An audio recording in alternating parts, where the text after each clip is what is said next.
Hey, welcome to the second video of Life Processes chapter 6 of class 10th. So this is nutrition. अब हमने nutrition पढ़ना है.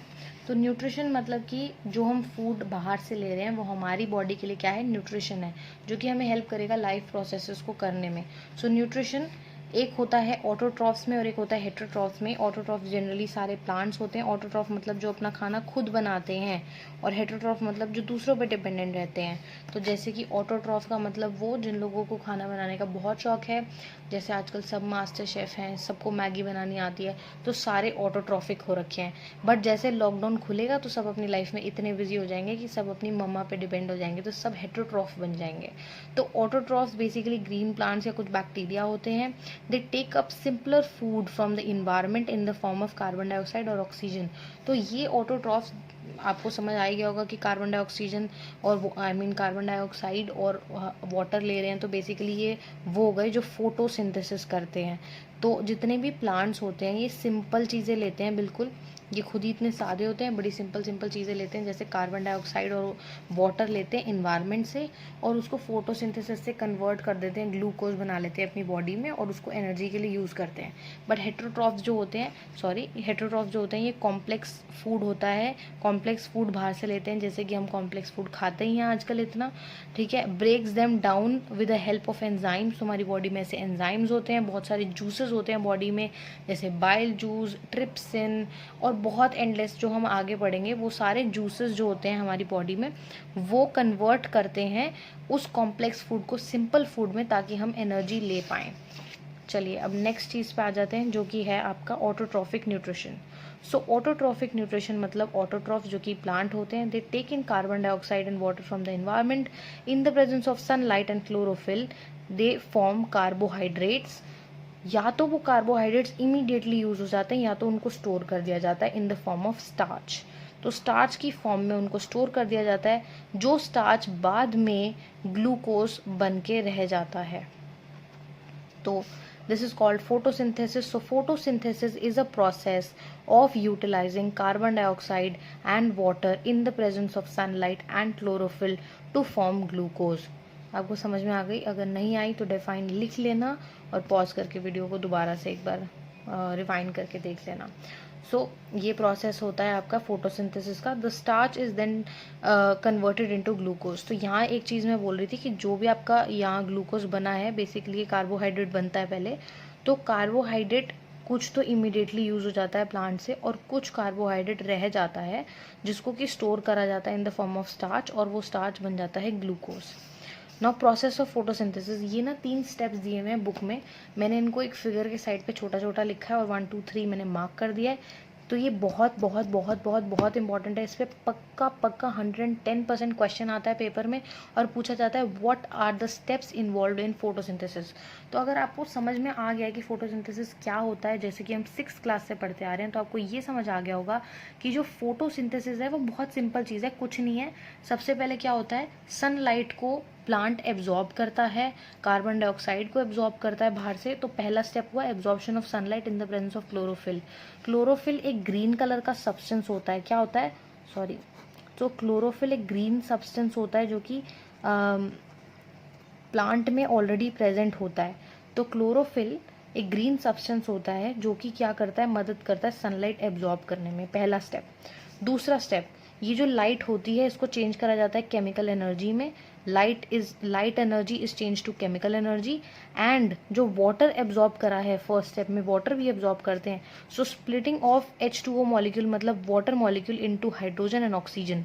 तो second step ये होता है कि हम कन्वर्ट करते हैं लाइट को केमिकल एनर्जी में, और वाटर मॉलिक्यूल को हम स्प्लिट कर देते हैं, तोड़ देते हैं हाइड्रोजन और ऑक्सीजन में. हम नहीं, प्लांट तोड़ते हैं, सॉरी. इसके बाद थर्ड स्टेप, लास्ट स्टेप जो होता है, रिड्यूसिंग कार्बन डाइऑक्साइड मतलब जो आपने कार्बन डाइऑक्साइड CO2 लिया था उसको कार्बोहाइड्रेट्स में चेंज करना. तो ये 3 important, very very very very very important processes हैं फोटोसिंथेसिस के, जिनको पूछा जाता है पेपर में. जब पूछा जाता है तो अगर आप इनको उल्टा लिख दो, मतलब सेकेंड पॉइंट को पहले लिख दो, फर्स्ट को बाद में लिख दो, वो बिल्कुल गलत होगा, क्योंकि नेचर पहले लाइट एनर्जी को केमिकल में कैसे चेंज करेगी जब तक लाइट एनर्जी को एब्जॉर्ब ही नहीं करेगी. इसलिए ये चीज़ ध्यान रखना कि इसको स्टेप बाय स्टेप लिखना है, ठीक है. अब हम आ जाते हैं इसके नेक्स्ट. अब हमें बताया हुआ है कि क्लोरोफिल और CO2 आता कहाँ से है प्लांट में, sorry not chlorophyll, sunlight, sunlight कहाँ से आती है। तो अगर आप कोई लीफ को क्रॉस सेक्शन देखो ना, बीच में से काट दो, जैसे मैं समझाती हूँ जस्ट फॉर एग्जांपल कि ये पेपर एक लीफ है, ये वाला जो आप एरिया देख रहे हो दिस इज़ क्रॉस सेक्शन, ये बहुत पतला है तो हम इसको देख नहीं सकते हैं ध्यान से, मगर अगर कोई मोटी चीज़ होती तो हम इसके अंदर तक देख सकते हैं कि इसमें क्या है। तो इसी तरीके से जो लीफ होती है, लीफ का क्रॉस सेक्शन देखोगे तो उसके ऊपर कुछ सेल्स होते हैं और फिर नीचे एक सेल होता है जिसके अंदर क्लोरोप्लास्ट होते हैं ऐसे छोटे छोटे ग्रीन कलर के, और उनके अंदर क्लोरोफिल होता है जो कि हेल्प करता है सनलाइट को एब्जॉर्ब करने में। तो ये आपकी बुक में डायग्राम है, वहाँ से अच्छे से कर लेना, मैंने अच्छे से डायग्राम नहीं बनाया। अब कार्बन डाइऑक्साइड कहाँ से आता है, अब हमने ये तो देख लिया कि सनलाइट कहाँ से आती है, वाटर कहाँ से आता है, ये आपको पहले से पता है कि रूट्स एब्जॉर्ब करती हैं सॉइल में से वाटर को। बट कार्बन डाइऑक्साइड कहाँ से आता है, ये भी हमने बचपन में पढ़ा है, स्टोमेटा एक चीज़ होती है। स्टोमेटा क्या होता है, तो स्टोमेटा एक्चुअली क्या होता है, स्टोमेटा ना किडनी बीन सेल्स होते हैं, जैसे राजमा की तरह इसके 2 सेल्स होते हैं। ये लीफ के बेस पे प्रेजेंट होता है, जो लीफ होती है उसके नीचे, ये स्टेम में भी होता है, रूट में भी, पर मेजरली लीफ के बेस पे होता है। ये स्टोमेटा बड़े बड़े होते हैं और ये स्टोमेटा क्या करते हैं, गैशियस एक्सचेंज में हेल्प करते हैं।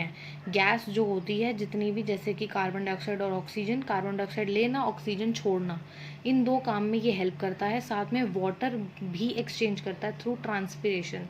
बेसिकली वाटर सारे जितने भी प्लांट्स होते हैं वो रूट्स में से लेते हैं, ठीक है, ज़्यादा अमाउंट ऑफ, मतलब 80 to 90%, but 10% of the water which comes in the plant comes through stomata. अब स्टोमेटा को ना ओपन और क्लोज करता है प्लांट, क्यों करता है ओपन और क्लोज, क्योंकि वाटर अगर ये खुला रहेगा तो वाटर इसमें से बहुत जल्दी लॉस हो जाएगा, जितना भी वाटर प्लांट ने स्टोर करा है, इसके जो ओपन पोर है इसमें से पानी निकल जाएगा और सूख जाएगा सनलाइट की वजह से। इसलिए इसको बाद में क्लोज कर दिया जाता है, जब हम कार्बन डाइऑक्साइड ले लेते हैं और ऑक्सीजन छोड़ देते हैं, इसका काम खत्म हो जाता है तो इसको बंद कर दिया जाता है प्लांट के थ्रू। नाउ इसके बाद आता है the last thing which is plants need raw material for building themselves.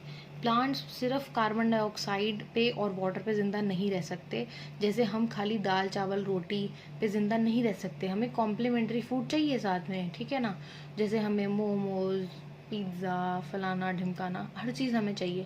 तो इस तरीके से प्लांट्स को भी रॉ मटेरियल चाहिए अपने आप को बॉडी बिल्डअप करने के लिए, स्ट्रेंथ देने के लिए, ताकि कभी आंधी आती है तो ऐसे प्लांट गिरे तो नहीं रहते ना, प्लांट अपने आप को मेंटेन करते हैं। तो कैसे करते हैं, क्योंकि उनको नाइट्रोजन, फॉस्फोरस, आयरन और मैग्नीशियम, ये 4 चीज़ें हैं, ये 4 मिनरल्स हैं जो कि उनको चाहिए होते हैं। तो आपकी बुक में जहाँ तक बताया, ये सारे के सारे बेसिकली मिनरल सॉइल में से मिलते हैं, सॉइल के अंदर प्रेजेंट होते हैं, तो रूट्स लेती है। बुक में स्पेसिफिकली मेंशन करा है कि रूट्स जो है वो नाइट्रोजन लेती हैं इन the form of inorganic nitrates and nitrites. तो नाइट्रोजन बनता है नाइट्रेट्स और नाइट्राइट्स के थ्रू, स्पेसिफिकली बुक में बताया था। बाकी सारी चीज़ें फॉस्फोरस, आयरन और मैग्नीशियम, ये सब भी रूट्स ही लेती हैं, सॉइल से ही लेती हैं और सिंपलर फॉर्म में लेती हैं। सो यहाँ तक का आपका था सारा ऑटोट्रॉफिक न्यूट्रिशन, जिसको मैंने जल्दी जल्दी समझाने की कोशिश करी है। नेक्स्ट स्टार्ट होता है हेट्रोट्रॉफिक न्यूट्रिशन, बट हम ये हेट्रोट्रॉफिक न्यूट्रिशन नेक्स्ट वीडियो में पढ़ेंगे। और फिर आगे बहुत सारे अलग अलग टॉपिक आने हैं जो कि रेस्पिरेशन पे हैं, जो कि डाइजेशन के ऊपर हैं, जो कि डाइजेशन के बाद आएगा आपका एक्सक्रीशन, ट्रांसपोर्टेशन, सॉरी पहले ट्रांसपोर्टेशन फिर एक्सक्रीशन। सो ये सारी चीज़ें आएंगी धीरे धीरे, वो हम कल पढ़ेंगे। अभी तक के लिए thank you so much, and I will send you the next video tomorrow.